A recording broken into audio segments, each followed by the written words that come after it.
क्या तूफान नू सिर्फ एक बारिश थी? क्या वो सिर्फ पानी का एक सैलाब था जो बादलों से बरसा, जमीन पर फैला और फिर आहिस्ता आहिस्ता उतर गया? या कुरान के अल्फाज हमें एक ऐसी हौलनाक कायनाती तस्वीर दिखाते हैं जहां आसमान के दरवाजे खोल दिए गए, जमीन के अंदरूनी चश्मे फाड़ दिए गए और पानी सिर्फ मौसम का वाकया नहीं बल्कि क़ज़ा व क़दर का एक कॉस्मिक कमांड बन गया। सूरह अल कमर के इन चंद अल्फाज पर गौर कीजिए। फफतहना अब्वाब अस्समाए बिमाए मुनहमिर वफज्जरनल अर्द उयूना फल्तक़ल माउ अला अम्रिन क़द क़ुदिर। बस हमने आसमान के दरवाजे खोल दिए बरसने वाले पानी के साथ और हमने जमीन को चश्मों की सूरत फाड़ दिया। फिर पानी एक ऐसे हुक्म पर मिल गया जो पहले से मुकर्रर था। यहाँ कुरान सिर्फ ये नहीं कहता कि बारिश हुई, यहाँ लफ्ज है अब्वाब, दरवाजे, गुजरगाहें, ऐसी हदें जो आम हालत में बंद रहती हैं मगर एक मुकर्ररा लम्हे पर खोल दी जाती हैं। यहाँ जमीन सिर्फ गीली नहीं होती, वो फटती है। आसमान सिर्फ बादल नहीं बनाता, उसके दरवाजे खुलते हैं। यहाँ पानी सिर्फ ऊपर से नहीं आता, नीचे से भी उठता है। और जब आसमान का पानी और जमीन का पानी मिलता है तो वो एक रैंडम डिजास्टर नहीं बनता बल्कि एक अम्रे मुकद्दर बन जाता है।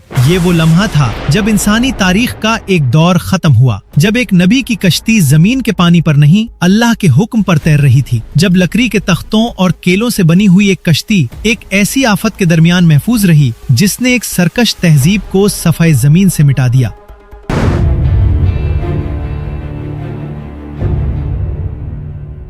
आम जहन में तूफान नू एक पुरानी रिलीजियस स्टोरी है, एक नबी, एक कौम, एक कश्ती, कुछ जानवर और बहुत सा पानी। लेकिन जब कुरान के अल्फाज को गहराई से देखा जाए तो मंजर कहीं ज्यादा अजीम, कहीं ज्यादा शदीद और कहीं ज्यादा कायनाती महसूस होता है। ये एक ऐसी डिवाइन इंटरवेंशन है जिसमें आसमान, जमीन, पानी, वही, अखलाक, तारीख, नस्ल इंसानी और कायनाती हुदूद सब एक नुक्ते पर जमा हो जाते हैं। और आज की ये वीडियो इसी नुक्ते की तरफ सफर है। आज हम कुरान को साइंस की किताब बनाकर नहीं पढ़ेंगे और न मॉडर्न फिजिक्स को वही पर मुसल्लत करेंगे। कुरान हिदायत की किताब है, लेबोरेटरी मैनुअल नहीं। लेकिन कुरान ऐसे अल्फाज इस्तेमाल करता है जो इंसान को गौर फिक्र के दरवाजे तक ले जाते हैं। इसी गौर फिक्र में कभी जबान रोशनी देती है, कभी तारीख, कभी जमीन की तही, कभी कदीम माइथोलॉजीज और कभी मॉडर्न थियोरेटिकल फिजिक्स हमें सिर्फ एक एनालॉजी देती है जिससे हम समझते हैं कि कायनात की हकीकत हमारी रोजमर्रा आंख से कहीं ज्यादा वसी है। हजरत नूह अलैहिस्सलाम की कौम सिर्फ एक गुनाहगार आबादी नहीं थी। कुरान उन्हें एक ऐसी कौम के तौर पर पेश करता है जो सदियों की दावत के बाद भी अपनी सरकशी पर उड़ी रही। हजरत नूह अलैहिस्सलाम ने उन्हें दिनों रात पुकारा, खुलेआम भी समझाया, खामोशी से भी समझाया, उम्मीद दिलाई, इस्तिग़फार की दावत दी, आसमान से बारिश और जमीन से बरकत का वादा सुनाया। मगर कौम ने अपनी उंगलियां कानों में डाल लिए, कपड़े ओढ़ लिए, तकब्बुर किया और अपने बुतों के नामों से चिमट गई।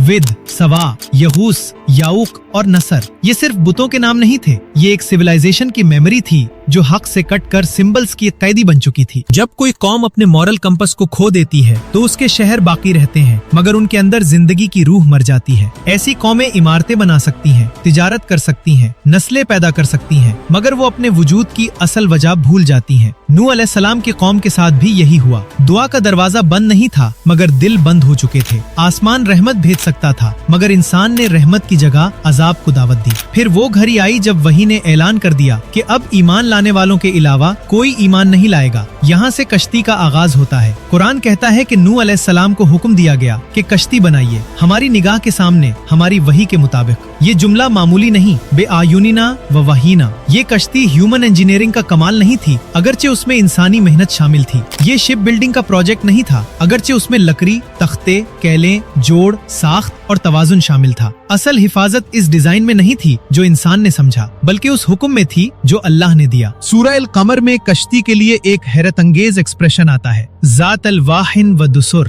तख्तों और केलों वाली। ये बयान बहुत सादा है, कोई इलेबोरेट डिस्क्रिप्शन नहीं, न मस्त का जिक्र, न डायमेंशंस, न कंपार्टमेंट्स की पूरी फहरिस्त, न एडवांस्ड इक्विपमेंट की तफसील। कुरान उसे तख्तों और केलों वाली चीज कहता है। जैसे इंसानी नजर में ये एक ऑर्डिनरी स्ट्रक्चर थी मगर डिवाइन प्रोटेक्शन ने उसे एक्स्ट्राऑर्डिनरी बना दिया। यहाँ से एक अजीब इंटेलेक्चुअल टेंशन पैदा होती है। एक तरफ तूफान का स्केल कायनाती महसूस होता है, आसमान के दरवाजे, जमीन के चश्मे, पानी का प्री डेस्टिन्ड मीटिंग। दूसरी तरफ कश्ती का डिस्क्रिप्शन निहायत सादा, तख्ते और केले। ये कॉन्ट्रास्ट खुद एक मैसेज है। अजाब कॉस्मिक हो सकता है मगर नजात का जरिया बहुत हम्बल हो सकता है। तबाही आसमान और जमीन को हिला सकती है मगर हिफाजत एक वुडन वेसल में उतर सकती है। असल कुव्वत मटेरियल में नहीं, अमरे इलाही में है। यहाँ सेक्रेट आर्किटेक्चर का एक रिफाइंड तस्वुर पैदा होता है। कदीम तहजीबों में सेक्रेट ज्योमेट्री का मतलब ये नहीं था कि हर जाविया कोई जादुई ताकत रखता है। इसका मतलब ये था कि कोई स्ट्रक्चर जब एक हायर ऑर्डर के मुताबिक बनाया जाए तो वो सिर्फ इमारत नहीं रहता,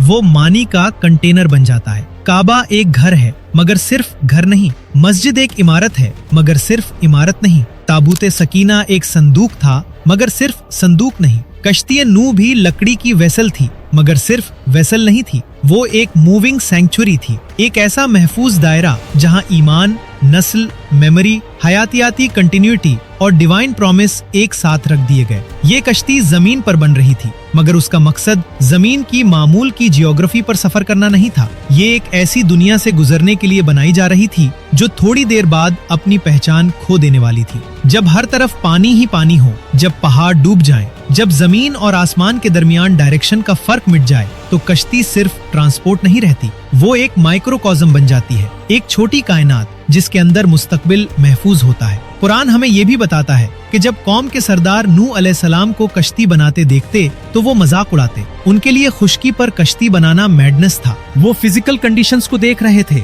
मगर आने वाले अमर को नहीं देख रहे थे। यही हर दौर के मुनकर का मसला है। वो प्रेजेंट स्टेबिलिटी को परमानेंट रियलिटी समझ लेता है। उसे लगता है कि जो आज नहीं हो रहा वो कभी नहीं होगा। वो जमीन को हमेशा सॉलिड, आसमान को हमेशा साइलेंट और कुदरत को हमेशा प्रिडिक्टेबल समझता है। तूफान नूह ने इसी इल्यूजन को तोड़ा। दुनिया इतनी मुस्तहकम नहीं जितनी इंसान समझता है, पहाड़ इतने महफूज नहीं जितने दिखाई देते हैं, तहजीबें इतनी डोरेबल नहीं जितना उनका हुरूर कहता है, और पानी जो जिंदगी की बुनियाद है अल्लाह के हुक्म से एक्सटिंक्शन का जरिया भी बन सकता है। पानी की यही दोहरी हकीकत इस वाक़े का मरकज है। पानी रहम भी है, तहर भी। पानी रहमे मादर में जिंदगी बनाता है मगर तूफान में तहजीबें मिटा देता है। पानी वुजू में पाकीज़गी देता है मगर अजाब में जमीन को रीसेट कर देता है। पानी बादल से उतरे तो रिस्क है, हद तोड़ दे तो जजमेंट है। सूरह अल कमर के अल्फाज बिमाइन मुनहमिर एक मुसलसल शदीद टूट कर बरसने वाले पानी की तस्वीर बनाते हैं। ये नरम बारिश नहीं, पोरिंग वाटर है। फिर फज्जरनल अर्द उयूना, जमीन के फटने, इरप्ट होने, प्रेशर के आजाद होने और हिडन रिजर्वॉयर्स के सतह पर आने की तस्वीर बनाता है। कदीम मुफस्सिरीन ने इसे अल्लाह के हुक्म से जमीन के चश्मों का उबल पड़ना बयान किया। मॉडर्न जियोलॉजी की जबान में बात की जाए तो जमीन के अंदर वाकई water bearing minerals, mantle transition zone, subterranean reservoirs, aquifers, pressurised fluids और हाइड्रोथर्मल सिस्टम्स की दुनिया मौजूद है। लेकिन इस साइंटिफिक रियलिटी को कुरान की आयत का प्रूफ कहना दुरुस्त नहीं। ये सिर्फ एक इंटेलेक्चुअल रेजोनेंस है कि जमीन के अंदर पानी की हिडन वर्ल्ड्स का तसव्वुर मॉडर्न साइंस के लिए भी अजनबी नहीं रहा। यहाँ एक और एहतियात जरूरी है। जमीन के अंदर मौजूद वाटर रिजर्वॉयर्स समंदरों जैसे ओपन ओशंस नहीं जो किसी गार में मौजे मार रहे हों। बहुत सा पानी मिनरल्स की क्रिस्टल स्ट्रक्चर में बाउंड फॉर्म में मौजूद हो सकता है। रिंगवोडाइट जैसे मिनरल्स के बारे में साइंटिफिक स्टडीज ने बताया कि मेंटल ट्रांजिशन जोन में वाटर स्टोरेज की सलाहियत बहुत बड़ी हो सकती है। ये साइंस हमें बताती है कि जमीन का अंदरूनी वजूद खुश्क डेड रॉक नहीं बल्कि प्रेशर, हीट, मिनरल्स और फ्लूइड्स का एक पेचीदा निजाम है। इससे कुरान का मोजज़ा मैकेनिकली प्रूव नहीं होता मगर ये इंसान की इमेजिनेशन को वसी करता है। जमीन हमारी नजर में सिर्फ सतह नहीं, इसके नीचे भी लेयर्ड मिस्ट्रीज हैं। आसमान हमारी नजर में सिर्फ ब्लू डोम नहीं, इसके ऊपर भी कॉस्मिक डेप्थ्स हैं। और तूफान नूह में कुरान दोनों डायरेक्शंस को एक साथ खोलता है, ऊपर से पानी, नीचे से पानी, फिर दोनों का मीटिंग। फलतकल माओ अला अमरिन कद कुदिर। यहाँ अल्तका निहायत सिनेमैटिक लफ्ज है। दो पानी मिले, जैसे दो आर्मीज मिलती हैं, जैसे दो वर्ल्ड्स कनेक्ट होती हैं, जैसे दो हिडन सिस्टम्स एक डिवाइन कमांड के तहत एक कैटास्ट्रोफिक यूनिटी में तब्दील हो जाते हैं। इसी मकाम पर बाज मॉडर्न इमेजिनेटिव रीडिंग्स अब्वाब को पोर्टल्स के तौर पर देखती हैं। अरबी में बाब का बुनियादी माना डोर है, एंट्रेंस है, एक्सेस पॉइंट है। कुरान में अब्वाब मुख्तलिफ कॉन्टेक्स्ट में आता है। जन्नत के दरवाजे, जहन्नम के दरवाजे, आसमान के दरवाजे, रहमत के दरवाजे, अजाब के दरवाजे। इसलिए अब्वाबुस समा को लिटरल मैकेनिकल पोर्टल्स कहना जरूरी नहीं बल्कि क्लासिकल अंडरस्टैंडिंग के मुताबिक ये आसमान की जानिब से अजाब के असबाब के खुलने की ताकतवर तस्वीर है।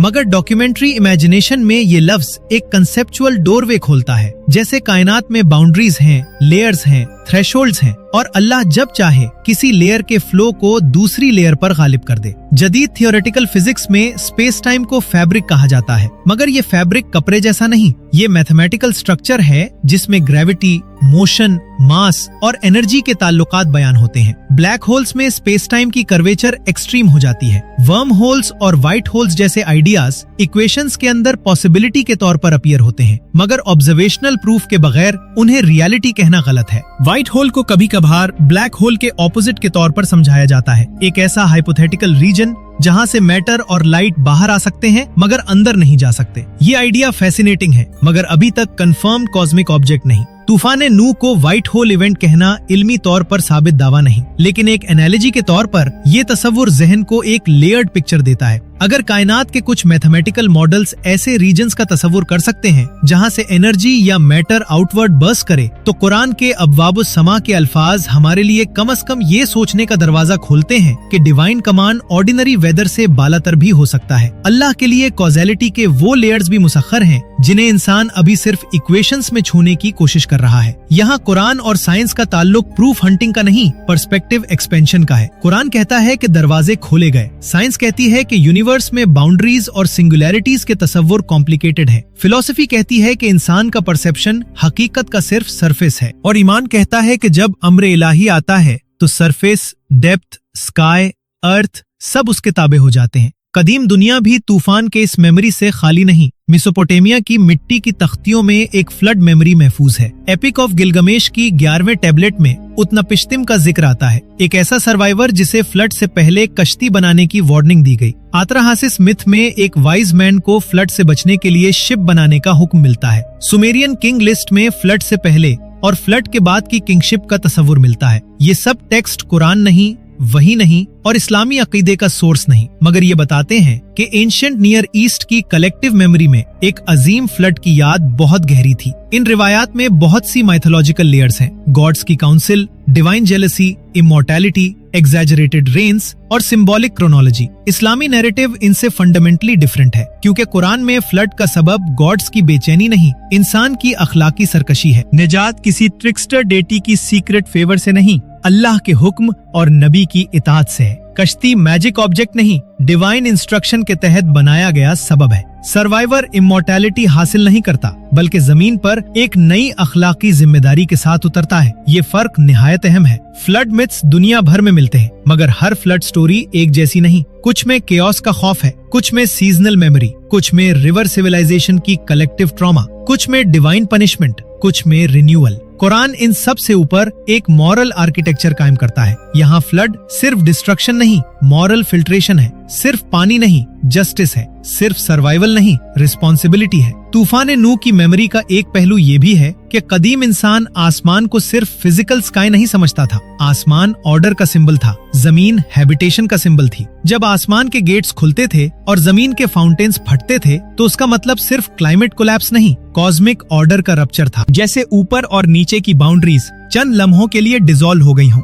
जैसे हेवेंस एंड अर्थ के दरमियान एक कंट्रोल्ड वायलेंस पैदा हुई हो। कुरान में ये रप्चर बेकाबू नहीं, ये ब्लाइंड केओस नहीं, ये अम्र कत कदर है, मुकर्रर शुदा हुक्म, मेजर्ड डिक्री। यहाँ वाटर अनकंट्रोल दिखाई देता है, मगर डिवाइन विल के अंदर मेजर्ड है। यही वो मकाम है जहाँ फ्लूइड डायनामिक्स भी एक मेटाफर बन जाती है। पानी अपनी नेचर में पाथ ऑफ लीस्ट रेजिस्टेंस लेता है। वो प्रेशर, स्लोप, ग्रेविटी, वॉल्यूम और बाउंड्री कंडीशंस के ताबे चलता है। मगर जब बाउंड्री कंडीशंस बदल जाएं, तो पानी दुनिया का नक्शा बदल देता है। एक डैम टूट जाए तो वैली बदल जाती है, एक ग्लेशियर मेल्ट हो जाए तो रिवर सिस्टम्स बदल जाते हैं, एक ओशियानिक सर्ज उठे तो कोस्ट लाइन्स डिसअपियर हो जाती हैं। तूफान नूह में बाउंड्री कंडीशंस को खुद रब्बुल आलमीन ने बदल दिया। आसमान की हद खुली, जमीन की हद फटी, पानी ने अपने यूजुअल चैनल्स छोड़ दिए और कश्ती एक ऐसी मूविंग बाउंड्री बन गई जिसके अंदर लाइफ महफूज थी और जिसके बाहर ओल्ड वर्ल्ड डिसॉल्व हो रहा था। यही कश्ती की इंजीनियरिंग दोबारा मानी इख्तियार करती है। कुरान हमें डिटेल नहीं देता कि कश्ती की एग्जैक्ट शेप क्या थी, उसकी लेंथ क्या थी, बॉयंसी कैलकुलेशन क्या थी,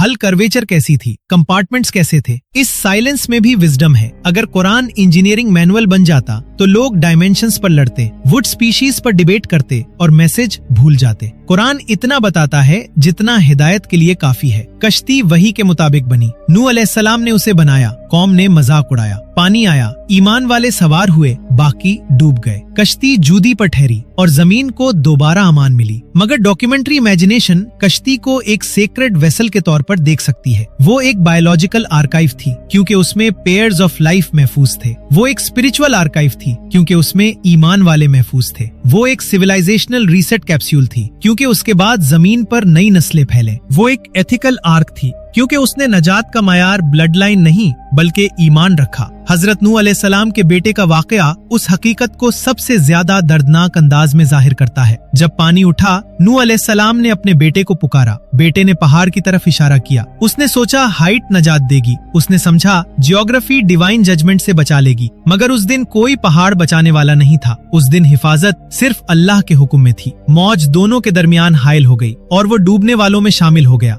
ये सीन किसी भी सिनेमैटिक इमेजिनेशन से बड़ा है। एक बाप, एक नबी, एक बेटा, एक मौज, एक लम्हा और एक इटर्नल लेसन। नसब नजात नहीं, ऊंचाई नजात नहीं, जहानत नजात नहीं, ताकत नजात नहीं। नजात उस बाउंड्री के अंदर है जिसे अल्लाह ने सेफ करार दिया। यहाँ कश्ती एक थियोलॉजिकल जियोमेट्री बन जाती है। बाहर पानी है, अंदर अमान है। बाहर ओल्ड एरोगेंस है, अंदर न्यू हेमिलिटी है। बाहर हुरूर की सिविलाइजेशन है, अंदर इतात की कम्युनिटी है। बाहर नवाइज है, अंदर रिमेम्बरेंस है। बाहर कोलैप्स है, अंदर कंटिन्यूटी है। इस सिंबॉलिक जियोमेट्री को बाज सूफियाना रीडिंग्स में इंसान के दिल से भी जोड़ा गया। दिल भी एक कश्ती है। दुनिया का तूफान बाहर उठता है। ख्वाहिशात, खौफ, फितने, शोहरत, ताकत, माल, गुमराही, फलसफियाना गरूर, टेक्नोलॉजिकल एरोगेंस। अगर दिल वही के तख्तों और तकवा की केलों से मजबूत न हो तो वो हर मौज में टूट जाता है। मगर अगर दिल अल्लाह के हुक्म के तहत बने तो वो ऐसे तूफान से भी गुजरता है जिसमें बड़ी बड़ी तहजीबें डूब जाती हैं। ये तशबीह है, तफसीर नहीं।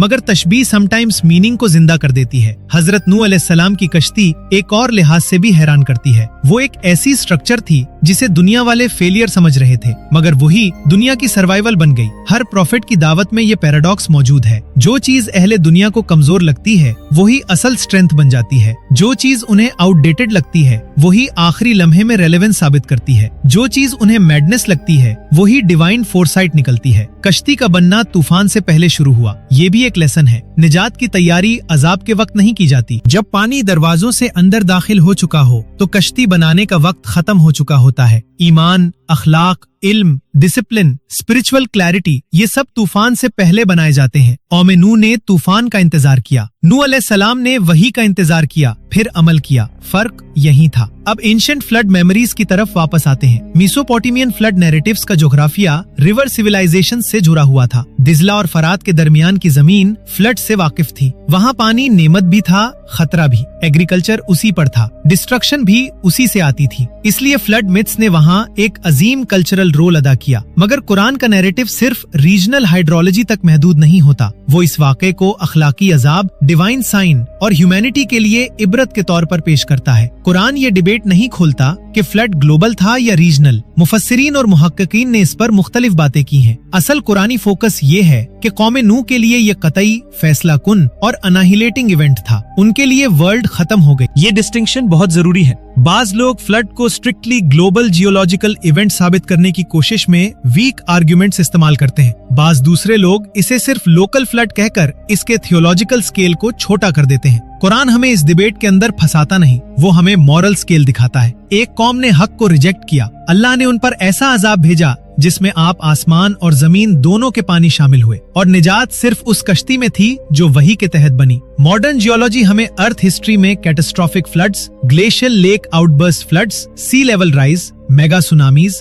रीजनल बेसिन फ्लड्स और सडन हाइड्रोलॉजिकल ट्रांसफॉर्मेशंस के शवाहिद दिखाती है। मगर किसी स्पेसिफिक जियोलॉजिकल इवेंट को कतई तौर पर तूफान नूह कहना इल्म की हुदूद से बाहर है, जब तक रिलायबल एविडेंस इस पर दलालत ना करे। इसलिए इंटेलिजेंट अप्रोच ये है कि जियोलॉजी को पॉसिबिलिटी का फ्रेम समझा जाए, not proof of a sacred event. Sacred event अपनी सर्टेनिटी वही से लेता है, जियोलॉजी से नहीं। फिर भी जियोलॉजी इंसान को आजिज जरूर करती है। जमीन फ्रोजन हिस्ट्री नहीं, कॉन्टिनेंट्स हरकत करते हैं, ओशंस उठते और उतरते हैं, आइस एजेस आते हैं, वॉल्केनोज आसमान को तारीक कर देते हैं, अर्थक्वेक्स कोस्ट लाइन्स बदल देते हैं, मेंटल के अंदर हीट गर्दिश करती है। वाटर साइकिल सिर्फ क्लाउड्स एंड रेन तक महदूद नहीं, बल्कि डीप वाटर साइकिल भी है, जिसमें सबडक्शन जोन्स पानी को जमीन के अंदर ले जा सकते हैं और जियोलॉजिकल प्रोसेसेस उसे वापस रिलीज कर सकते हैं। ये सब हमें बताता है कि वो जमीन जिसे हम स्टैटिक समझते हैं इंटरनली अलाइव है। तूफान नूह की कुरानी तस्वीर इसी लिविंग अर्थ को डिवाइन कमांड के सामने झुका हुआ दिखाती है। जमीन हुक्म से फटती है, आसमान हुक्म से खुलता है, पानी हुक्म से मिलता है। फिर जब काम मुकम्मल हो जाता है तो हुक्म आता है, या अर्ज इबलई माअक व या समा अकली, ए जमीन अपना पानी निगल ले और ए आसमान थम जा। यहाँ लैंग्वेज अपनी इंतहा को पहुँचती है। जमीन को खिताब किया जा रहा है, आसमान को हुक्म दिया जा रहा है, पानी को वापस हद में लाया जा रहा है। जैसे कायनात की फोर्सेस एक मिलिट्री डिसिप्लिन के तहत खड़ी हों, हुक्म सुने, अमल करें और फिर खामोश हो जाएं। ये आयत सिर्फ पोएटिक नहीं, ये सॉवरेनिटी का ऐलान है। अल्लाह सिर्फ मॉरल लॉ का रब नहीं, फिजिकल लॉ का रब भी है। वो सिर्फ इबादत का मुस्तहिक नहीं, ग्रेविटी, वाटर, प्रेशर, स्काई, अर्थ, बायोलॉजी, हिस्ट्री, डेस्टिनी सबका मालिक है। इंसान कवानीन को डिस्कवर करता है मगर लॉस को कमांड करने वाला अल्लाह है। इसीलिए तूफान नूह को प्योरली मेट्रोलॉजिकल इवेंट बनाना उसके कुरानी स्केल को कम कर देता है और इसे एग्जैजरेटेड फैंटेसी बना देना उसकी हिदायत को जाया कर देता है। दुरुस्त रास्ता ये है कि इसे वही की रोशनी में रियल डिवाइन इवेंट माना जाए और मॉडर्न कॉन्सेप्ट्स को सिर्फ एक्सप्लेनेटरी इमेजिनेशन के तौर पर इस्तेमाल किया जाए, जहां वो इंसाइट दे मगर सर्टेनिटी का दावा न करे। अब कश्ती जूदी पर ठहरती है। कुरान कहता है, वस्तवत अलल जूदी, ये कश्ती जूदी पर ठहर गई। ये लैंडिंग सिर्फ फिजिकल लैंडिंग नहीं, ये कॉस्मिक टर्बुलेंस के बाद स्टेबिलिटी की वापसी है। एक दुनिया जो पानी में डिसॉल्व हुई थी अब दोबारा सॉलिड ग्राउंड देखती है। पानी कम हो चुका है मगर मेमोरी बाकी है। जमीन साफ हो चुकी है मगर लेसन बाकी है। कौम खत्म हो चुकी है मगर नबी और अहले ईमान महफूज है। जूदी की एग्जैक्ट लोकेशन पर भी इख्तलाफ और बहस रही है। इस्लामी रिवायत में उसे एक पहाड़ी मकाम के तौर पर देखा गया। लेटर ट्रेडिशंस ने उसे मखसूस रीजन से जोड़ा, मगर कुरान लोकेशन को आर्कियोलॉजी हंट का सेंट्रल ऑब्सेशन नहीं बनाता। वो लैंडिंग का मॉरल मीनिंग देता है। कश्ती ठहरती है, अजाब खत्म होता है और जालिम कौम से दूरी का ऐलान होता है। यहाँ फ्लड स्टोरी का एक और डायमेंशन सामने आता है, रीसेट। मॉडर्न जबान में लोग रीसेट का लफ्ज सिस्टम फेलियर के बाद इस्तेमाल करते हैं, मगर डिवाइन रीसेट कोई न्यूट्रल रिबूट नहीं, ये अखलाकी प्यूरिफिकेशन है। कौम नूह का रीसेट एक वार्निंग है कि जब सिविलाइजेशन अपनी टेक्नोलॉजी, सिंबल्स, वेल्थ, प्राइड और सोशल सिस्टम्स के बावजूद अखलाकी तौर पर डेड हो जाए तो उसका फिजिकल सर्वाइवल भी मीनिंगफुल नहीं रहता। नूह अलैहिस्सलाम की स्टोरी इसीलिए हर दौर के लिए रेलेवेंट है। आज इंसान क्लाइमेट मॉडल्स बनाता है, सैटेलाइट से क्लाउड्स देखता है, डीप सी प्रोब्स भेजता है, मेंटल मिनरल्स का एनालिसिस करता है, ग्रेविटेशनल वेव्स डिटेक्ट करता है, ब्लैक होल्स की इमेजेस बनाता है। ये सब इल्म अजीम है, मगर अगर ये इल्म ह्यूमिलिटी के बगैर हो तो वो नूह की कौम के सरदारों जैसा बन जाता है, जो कश्ती देखकर हंस रहे थे। उन्हें वुड नजर आ रही थी, वार्निंग नजर नहीं आ रही थी। मॉडर्न एरोगेंस का खतरा ये है कि इंसान प्रिडिक्शन को कंट्रोल समझ लेता है। वो समझता है जिस चीज का मॉडल बना लिया वो उसके कब्जे में आ गई। हालांकि मॉडल रियलिटी नहीं, रियलिटी का शेडो है। इक्वेशन कमांड नहीं, डिस्क्रिप्शन है। फोरकास्ट सॉवरेनिटी नहीं, प्रोबेबिलिटी है। तूफान नूह हमें बताता है कि कायनात में ऐसे थ्रेशोल्ड्स हैं जहां ह्यूमन कैलकुलेशन खत्म हो जाती है। ये थ्रेशोल्ड सिर्फ फिजिक्स में नहीं, मोरालिटी में भी होते हैं। एक कौम जुल्म, तकब्बुर, फसाद और इनकार में एक हद तक जाती है, फिर इनविजिबल लाइन क्रॉस होती है। उस लाइन के बाद दावत वार्निंग बन जाती है, वार्निंग डिक्री बन जाती है, डिक्री इवेंट बन जाती है। यही अम्रो कदर है, एक मेजर्ड कमांड, एक मुकर्ररा हद, एक ऐसा फैसला जो सडन दिखाई देता है मगर डिवाइन नॉलेज में बहुत पहले से प्रेजेंट होता है। इस स्टोरी को इंटरडायमेंशनल फ्लडगेट्स की लैंग्वेज में समझने का मतलब ये नहीं कि कुरान ने मॉडर्न पोर्टल्स की इस्तिलाह इस्तेमाल की, बल्कि इसका मतलब ये है कि कुरान बाउंड्रीज की ऐसी लैंग्वेज इस्तेमाल करता है जो इंसान को कॉस्मिक स्केल पर सोचने पर मजबूर करती है। आसमान के दरवाजे, जमीन के चश्मे, पानी का मिलना, कश्ती का कैरिड होना, जूदी पर ठहरना, जमीन का पानी निगलना, आसमान का रुकना, ये सब एक अजीम कोरियोग्राफी है। जैसे यूनिवर्स का हर अंसर अपने रब के हुक्म पर एक मुकर्ररा रोल अदा कर रहा है। यहाँ सेक्रेट जियोमेट्री का एक और सटल एंगल सामने आता है। कश्ती के अंदर पेयर्स थे, दो दो जोड़े, लाइफ का binary pattern, male and female, continuity through complementarity. पानी बाहर केओस था, कश्ती के अंदर ऑर्डर था। बाहर ऑल डायरेक्शंस डिसॉल्व्ड, अंदर अरेंजमेंट था। बाहर डेथ, अंदर रिप्रोडक्शन। बाहर इरेशर, अंदर फ्यूचर कोड।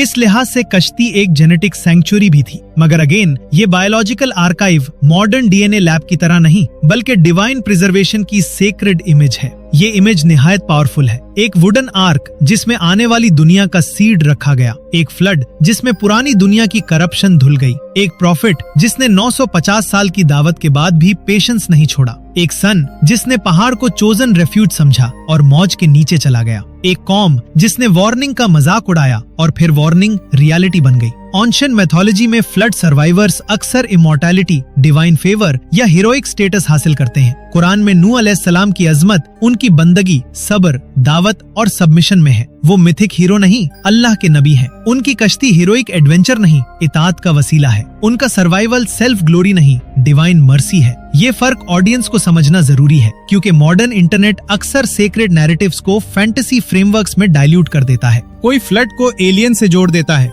कोई आर्क को स्पेसशिप बना देता है, कोई पोर्टल्स को लिटरल मशीन समझ लेता है, कोई हर एंशिएंट मिथ को वन सीक्रेट टेक्नोलॉजी का एविडेंस बना देता है। ये सब जहनी तौर पर दिलचस्प हो सकता है, मगर स्कॉलरली डिसिप्लिन के बगैर गुमराहकुन हो जाता है। एक मैच्योर डॉक्यूमेंट्री का काम फैसिनेशन को डिसिप्लिन देना है। हम वंडर को कत्ल नहीं करते, हम उसे झूठ से बचाते हैं। हम मिस्ट्री को खत्म नहीं करते, हम उसे बाउंड्रीज देते हैं। हम साइंस को दुश्मन नहीं समझते, हम उसे वही का सब्स्टिट्यूट भी नहीं बनाते। तूफान नूह के बारे में सबसे मजबूत बात वही है जो कुरान ने बयान की। इससे बाहर जो कुछ है वो तफसीर, history, mythology, geology, theoretical physics और फिलोसॉफिकल रिफ्लेक्शन के दर्जात में आपता है। हर चीज का मकाम अलग है। कुरानिक सर्टेनिटी सबसे ऊपर, क्लासिकल तफसीर explanatory, comparative myths historical memory, science physical possibilities, physics analogical imagination, philosophy meaning, mysticism reflection, viral claims caution zone. इसी तरतीब को मलहूज रखकर आगे बढ़ें तो तूफान नूह एक रेयर इंटेलेक्चुअल जर्नी बन जाता है। अब तसव्वुर करें कि आसमान के दरवाजे खुल चुके हैं। ये कोई रोमांटिक रेन नहीं, ये पानी की वर्टिकल असॉल्ट है। जमीन के अंदरूनी चश्मे फट चुके हैं। ये कोई नरम स्प्रिंग नहीं, प्रेशर का इरप्शन है। हर तरफ water columns, currents, turbulence, debris, dark skies, collapsing structures, fleeing bodies, drowned idols, broken houses, silent mountains and a vessel moving under divine surveillance। कश्ती के अंदर लोग हैं, वो आवाजें सुन रहे हैं। लकड़ी पर पानी की जर्ब, हवा का दबाव, मौजों का राइज एंड फॉल। बाहर ओल्ड वर्ल्ड का खात्मा, अंदर एक नई दुनिया की सांसें। ये सीन अगर मॉडर्न सिनेमा बनाए तो वो स्पेक्टिकल दिखाएगा। कुरान स्पेक्टिकल से ज्यादा सॉवरेंटी दिखाता है। वो हमें विजुअल हॉरर देता है, मगर इससे बड़ी चीज मॉरल क्लैरिटी है। अजाब का असल हॉरर पानी का वॉल्यूम नहीं, हक के रिजेक्ट हो जाने का नतीजा है। नूह अलैहिस्सलाम ने कौम को सिर्फ आखिरत नहीं याद दिलाई थी, उन्होंने उन्हें जमीन की बरकत का रास्ता भी बताया था। इस्तिग़फार करो, अल्लाह आसमान से बारिश भेजेगा, माल और औलाद देगा, बागात और नहरें देगा। कौम ने इस दावत को रद्द किया, फिर वही आसमान जिससे ब्लेसिंग आ सकती थी अजाब का गेटवे बन गया। वही जमीन जो बागात और नहरें दे सकती थी डिस्ट्रक्शन के स्प्रिंग्स में बदल गई। ये रिवर्सल बहुत गहरा है। रहमत का सिस्टम अजाब का सिस्टम बन गया। नेमत का मीडियम जजमेंट का मीडियम बन गया। पानी जिससे जिंदगी थी, पानी जिससे मौत आई। यही कुरान का मॉरल फिजिक्स है। कायनात न्यूट्रल डेड मशीन नहीं, कायनात अल्लाह की मखलूक है। इंसान जब रब से ताल्लुक दुरुस्त रखता है तो असबाब बरकत बन सकते हैं। जब सरकशी अपनी हद को पहुंचती है तो वही असबाब अकाउंटेबिलिटी बन जाते हैं। पानी फिरौन के लिए भी बाउंड्री था, बनी इसराइल के लिए भी रास्ता। आग इब्राहिम अलैहिस्सलाम के लिए ठंडक थी, नमरूद के हुरूर के लिए शिकस्त। समुंदर मूसा अलैहिस्सलाम के लिए नजात, फिरौन के लिए कब्र। तूफान नूह अलैहिस्सलाम के लिए कश्ती का रास्ता, कौम के लिए खात्मा। ये पैटर्न इंसान को सिर्फ खौफ नहीं देता, इंसाइट देता है। एलिमिनेट्स अपनी जात में अल्टीमेट नहीं, हुक्म अल्टीमेट है। अब अगर कोई viewer portals, gates, white holes या स्पेस टाइम रप्चर के तस्वुर की तरफ जाए तो असल जवाब ये है कि इस डॉक्यूमेंट्री की डीपेस्ट पॉइंट लिटरल मशीनरी नहीं, डीपेस्ट पॉइंट ये है कि कुरान हमें यूनिवर्स को लॉक्ड सिस्टम नहीं दिखाता।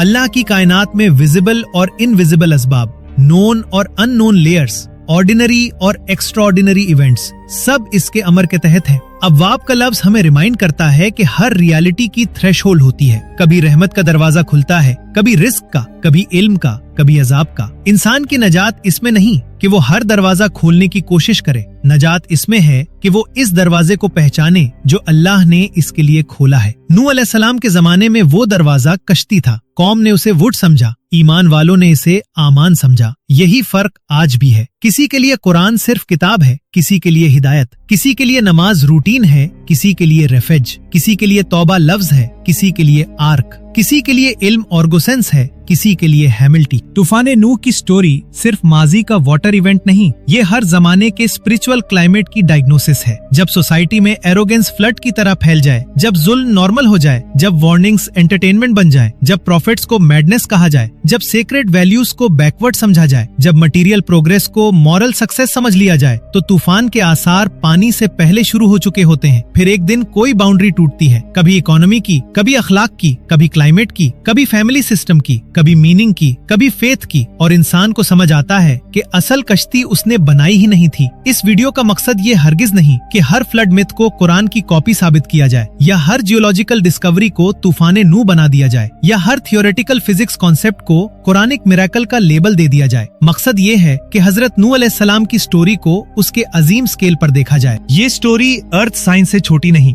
माइथोलॉजी से कमजोर नहीं, फिजिक्स से खौफजदा नहीं, फिलॉसफी से खाली नहीं, और स्पिरिचुअलिटी से जुदा नहीं। ये स्टोरी हमें बताती है कि रियलिटी लेयर्ड है, जबान लेयर्ड है, तारीख लेयर्ड है, पानी लेयर्ड है, इंसान लेयर्ड है, और वही उन लेयर्स को एक सिंगल मॉरल एक्सिस पर कायम कर देती है, अल्लाह की इताअत या उससे सरकशी। जब तूफान खत्म हुआ तो दुनिया नई थी, मगर इंसान वही स्पीशीज था। यही सबसे बड़ा इम्तिहान है। रीसेट के बाद भी इंसान को फिर इंतखाब करना होता है। नूह अलैहिस्सलाम के बाद नस्लें फैली, जमीन आबाद हुई, सिटीज बनी, लैंग्वेजेस बदली, एम्पायर्स उठी। फिर इंसान ने दोबारा हुरूर किया, दोबारा बुत बनाए, दोबारा जुल्म किया, दोबारा वार्निंग्स को नजरअंदाज किया। History repeated itself in different forms. इससे मालूम होता है कि फ्लड बाहर भी आता है और अंदर भी। बाहर का फ्लड सिविलाइजेशन को मिटाता है, अंदर का फ्लड कॉन्शियंस को मिटा देता है। बाहर का फ्लड पानी से आता है, अंदर का फ्लड ख्वाहिश, तकब्बुर, गफलत, ग्रीड और डिनायल से आता है। बाहर की कश्ती लकड़ी की थी, अंदर की कश्ती ईमान, जिक्र, इल्म, तौबा और अखलाक से बनती है। हजरत नूह अलैहिस्सलाम की स्टोरी की आखिरी गूंज यही है कि नजात हमेशा स्पेक्टेकुलर नहीं दिखती। कभी वो एक मामूली कश्ती की सूरत में होती है, कभी एक आयत की सूरत में, कभी एक सिंसियर तौबा की सूरत में, कभी एक लोनली ट्रुथ के साथ खड़े होने की सूरत में। कौम हंस सकती है, जमाना मजाक उड़ा सकता है, इंटेलेक्चुअल इलीट्स उसे प्रिमिटिव कह सकते हैं, मगर जब डिक्री आता है तो हकीकत का मयार बदल जाता है। उस वक्त वाजे होता है कि स्ट्रॉन्ग वो नहीं था जो पहाड़ पर चढ़ा, स्ट्रॉन्ग वो था जो कश्ती में दाखिल हुआ। आसमान के दरवाजे बंद हो गए, जमीन ने अपना पानी निगल लिया, कश्ती जूदी पर ठहर गई, और तारीख ने एक खामोश ऐलान महफूज कर लिया। तूफान वाटर से शुरू नहीं होता, एरोगेंस से शुरू होता है, और यूनिवर्स के गेट्स इंसान की क्यूरियोसिटी से नहीं, रब के अमर से खुलते हैं। आज जब इंसान कॉस्मोस की तरफ देखता है, ब्लैक होल्स की तस्वीर बनाता है, ग्रेविटेशनल वेव सुनता है, हिडन वाटर रिजर्वॉयर्स की खबर पाता है, एंशिएंट टैबलेट्स पढ़ता है, माइथोलॉजीज कंपेयर करता है, और क्वांटम इक्वेशंस में रियलिटी की हदें तलाश करता है, तो उसे हजरत नूह अलैहिस्सलाम की स्टोरी एक एंशिएंट टेल नहीं